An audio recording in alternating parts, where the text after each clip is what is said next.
In this video, we'll show you how to find and use the clipboard feature on your Android phone. So to do this, first open the keyboard app on your phone.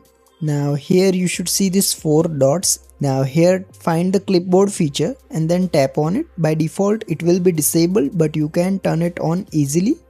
Now any text you copy on your phone will appear in this clipboard feature. So if I type in any text and then copy it, it will instantly appear in this clipboard tab. I can also drag it to the top so that I can access it easily. Now I can simply tap on this clipboard feature and then see all the copied items.